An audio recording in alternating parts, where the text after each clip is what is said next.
दोस्तों हम अपने मुल्क के रिचेस्ट बिजनेसमैन के बारे में तो जानते हैं कि कौन सा बिजनेसमैन नंबर 1 पे है, कौन सा नंबर 2 पे है, कौन सा नंबर 3 पे है। लेकिन हम अपने मुल्क की पॉलिटिकल पार्टीज़ के बारे में कुछ भी नहीं जानते कि कौन सी पॉलिटिकल पार्टी सबसे अमीर है, कौन सी दूसरे नंबर पे है, कौन सी तीसरे नंबर पे है। तो आज की वीडियो में हम यही डिस्कस करेंगे कि कौन सी पॉलिटिकल पार्टी हमारे मुल्क की रिचेस्ट पॉलिटिकल पार्टीज़ में आती है। तो ADR करके हमारे मुल्क की एक पॉलिटिकल ऑर्गेनाइजेशन है, यानी कि एसोसिएशन फॉर डेमोक्रेटिक रिफॉर्म। इसने रिसेंटली एक रिपोर्ट पब्लिश की और उस रिपोर्ट में ये पब्लिश किया, ये दिखाया कि कौन से हमारे मुल्क की सबसे अमीर पॉलिटिकल पार्टीज़ है, कौन सी दूसरे नंबर पे है और कौन सी तीसरे नंबर पे है। और 2019 के लोकसभा इलेक्शन में हमारे मुल्क की जितनी पॉलिटिकल पार्टीज़ हैं उन्होंने कितना पैसा इन्वेस्ट किया 2019 के लोकसभा इलेक्शन के अंदर। तो सबसे ADR की रिपोर्ट के मुताबिक सबसे अमीर पॉलिटिकल पार्टी, सबसे रिचेस्ट पॉलिटिकल पार्टी जो इंडिया की है वो BJP है, यानी कि भारतीय जनता पार्टी, यानी कि जो सेंटर के अंदर अभी रूलिंग पार्टी है भारतीय जनता पार्टी, वो richest political parties of India at current जो टाइम है उसके अंदर है। इसके पास लगभग 4,847 करोड़ के एसेट्स पाए जाते हैं। और दूसरे नंबर पे हमारी BSP आती है, यानी कि बहुजन समाज पार्टी। इसके पास तकरीबन 698 करोड़ के एसेट हैं। और तीसरे नंबर पे राहुल गांधी की कांग्रेस पार्टी, इसके पास सबसे कम एसेट हैं, यानी कि 588 करोड़ के एसेट्स पाए जाते हैं। दोस्तों ये वो एसेट हैं जो कि इन पॉलिटिकल पार्टीज़ ने ऑफिशियली डिक्लेयर किए हैं कि इतने एसेट्स इनके पास पाए जाते हैं। लेकिन अनडिक्लेयर्ड एसेट्स कितने हैं इन पॉलिटिकल पार्टीज़ के पास, ये कोई इमेजिन भी नहीं कर सकता, क्योंकि पॉलिटिक्स एक गेम ऑफ पावर है। इसमें क्या क्या हो सकता है ये कोई इमेजिन भी नहीं कर सकता।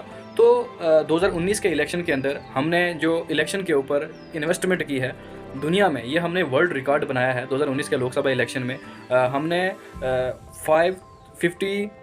560,000 करोड़ का जो इन्वेस्टमेंट हम अपने लोकसभा इलेक्शन 2019 के में किया, यानी कि पूरी दुनिया में जितनी भी डेवलप्ड कंट्रीज़ हैं उनमें अगर हम बेशक बहुत सारी चीज़ों में सबसे पीछे हैं, लेकिन इलेक्शन कंडक्ट करवाने में और उस पर पैसा इन्वेस्ट करने में हम दुनिया में नंबर 1 पे हैं। यानी कि पूरी दुनिया में 2019 के इलेक्शन में हमने सबसे ज़्यादा पैसा इलेक्शन के ऊपर कंडक्ट करवाया, इलेक्शन के ऊपर खर्चा हर वोट के, यानी कि पर वोट के ऊपर 700 रुपीज़ पर वोट इन्वेस्टमेंट हुई 2019 के लोकसभा इलेक्शन के अंदर। तो दोस्तों आपको क्या लगता है कि जिस मुल्क के अंदर इतनी प्रॉब्लम्स हो, यानी कि अनएम्प्लॉयमेंट, उसके बाद हंगर प्रॉब्लम्स, उसके बाद पॉवर्टी की प्रॉब्लम, इतनी सारी डिजीज़ हैं, उसके बाद सोशल सीवल्स हमारे मुल्क के अंदर हैं, अगर इतनी सारी प्रॉब्लम्स फेस करने के बाद अगर हमारा मुल्क, हमारी पॉलिटिकल पार्टीज इलेक्शन में इतना पैसा इन्वेस्ट करें, तो इससे आपको क्या समझ में आता है? अगर इस पैसे को हम इन प्रॉब्लम्स को ख़त्म करने में लगाएं तो यकीन माने हमारा मुल्क कहाँ से कहाँ पहुँच जाए। लेकिन हमारी जितनी भी पॉलिटिकल पार्टीज़ हैं ये अपने 5 साल में, पहले 2 साल में सिर्फ पॉलिसीज़ को बनाती हैं और जो पिछले इलेक्शन में पैसा इन्होंने खर्चा होता है उसको इकट्ठा करती हैं। और जो सेंटर वाला 1 साल होता है उसमें ये इंप्लीमेंट करने की कोशिश करती हैं, कुछ पॉलिसीज़ को इंप्लीमेंट करती हैं, कुछ को नहीं कर सकती।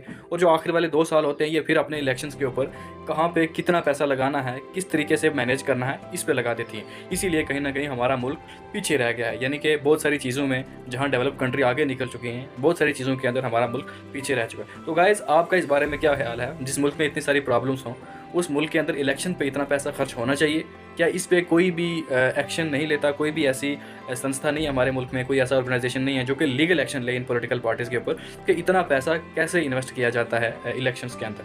तो गाइज़ इसके बारे में आपका क्या ख्याल है आप कमेंट सेक्शन में ज़रूर बताइए। और ऐसी इन्फॉर्मेटिव वीडियोज़ के लिए शेयर, लाइक और सब्सक्राइब कीजिए। तो मिलते हैं नेक्स्ट वीडियो में, तब तक के लिए take care, bye, thank you.